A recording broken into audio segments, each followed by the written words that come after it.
issues. He has multiple diagnoses, including PTSD, multiple stays at inpatient services, outpatient. Of State versus Tyreek Nelson Black. Appointed public defender? Yes, Your Honor. All right, the public defender is appointed. Bail Commissioner's recommendation? Your Honor. I will indicate, first of all, it's an on-site arrest. I did read through the report, and I will clearly make a finding of probable cause for the crimes, including the crime of murder. Go ahead. Your Honor, he has no criminal history. He is 21 years old. He is a lifelong resident. He reports that he is gainfully employed.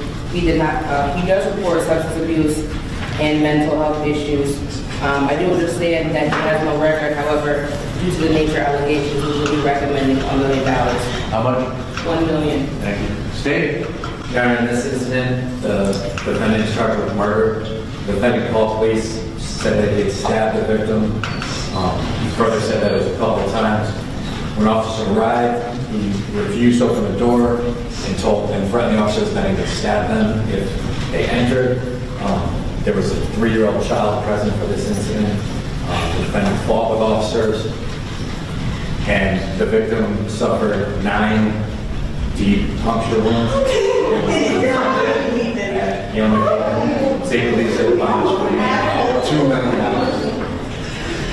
Counsel? Thank you, Your Honor. As stated by Bill, Mr. Black is 21 years old, grew up in Camden, Connecticut. He's been a native of our state his entire life. He attended school, graduated from ACES, and as stated, he has no criminal record. Your Honor, Mr. Black is truly a product of his environment, his upbringing. His background consists mostly of depending on state benefits, grew up in foster care, multiple ineffective DCF involvements. Lack of guidance and support led Mr. Black down the trail of mental health issues.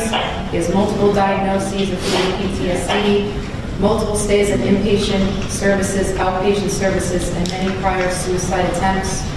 Even through all this turmoil in his life, he was trying. Prior to this incident, he was working part-time in Wallingford as a flagger. He had recently completed programs of treatment and was doing well. Mr. Black is also extremely remorseful for this incident. We ask that you take that into consideration when setting the bond for Mr. Black. Well, he is 21 years of age. I guess he does not have any previous record, is that correct? No, Your Honor.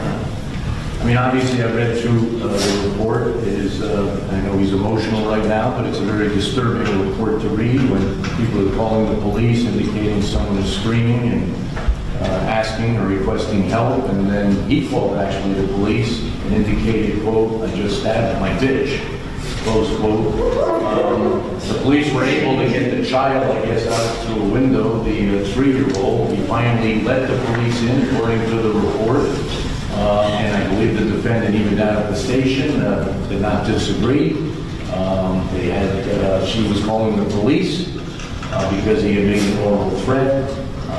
And as a result of her attempting to call the police is when he admits that he took out a knife and he did stab her. It does indicate, as the state said, that it looks like there was a number of numerous wounds on the victim. The victim was alive when the police were there, but obviously she succumbed to these injuries. Also sounds like they had a prior relationship some time ago, and there was some attempt over the last few weeks, according to the defendant, to rekindle it. It certainly calls for a serious bond, a domestic homicide of someone. I'll set the bond at $2.5 million at this particular time. It's going to be transferred over to Part A.